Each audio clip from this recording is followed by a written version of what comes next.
আসসালামু আলাইকুম।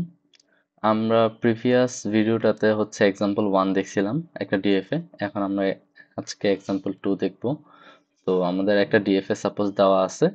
তো এই ডিএফএটাকে হচ্ছে আমাদের মিনিমাইজড করতে হবে। তো আমরা প্রিভিয়াস লেকচারটাতে আমরা দেখছিলাম যে আমরা হচ্ছে একটা শর্টকাট নিয়ম ইউজ করতে পারি যে রো বরাবর ফার্স্ট স্টেটটা আমরা বাদ দিব এবং কলাম বরাবর হচ্ছে লাস্ট স্টেটটা বাদ দিব।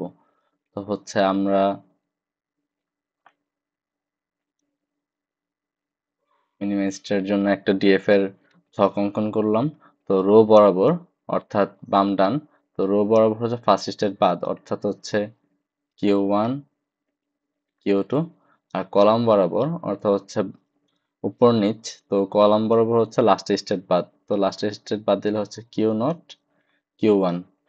তো আমরা আমাদের প্রিভিয়াস লেকচারটাতে দেখছিলাম যে অন্যান্য সকল স্টেট থেকে হচ্ছে আমাদের ফাইনাল স্টেটে আসতে হয়। তো এখানে Q0 Q1 Q2, এখানে Q0টা যেহেতু ফাইনাল স্টেট অর্থাৎ Q1 থেকেও ফাইনাল স্টেটে আসতে হবে, Q2 থেকেও ফাইনাল স্টেটে আসতে হবে। তো Q0টা এখানে হচ্ছে উজ্জ্বল থাকবে অর্থাৎ হচ্ছে Q0 আমরা Q0 থেকে ফাইনাল স্টেটে কোথাও যেতে পারবো না। হ্যাঁ, তো এই কারণে হচ্ছে আমাদের Q0 দুইটাই ঘরে হচ্ছে আমাদের ক্রস চিহ্ন। এখন হচ্ছে Q1 থেকে হচ্ছে আমাদের Q0 অর্থাৎ ফাইনাল স্টেটে আসতে হলে এই ঘরটা হচ্ছে আমাদের Q2 Q1 এর জন্য। তো Q2 যেহেতু Q2 থেকে হচ্ছে আমাদের ফাইনাল স্টেটে আসতে হলে হচ্ছে জিরোর জন্য আমরা Q2 থেকে জিরোর জন্য আমরা ফাইনাল স্টেটে আসতে পারি, যে Q2 থেকে জিরোর জন্য ফাইনাল স্টেটে আসতে পারি। আর Q1 থেকে জিরোর জন্য আমাদের ফাইনাল স্টেটে আসতে পারি না, Q1 থেকে জিরোর জন্য Q2 তে আসতে পারি এবং Q2 থেকে জিরোর জন্য Q0 এ আসতে পারি।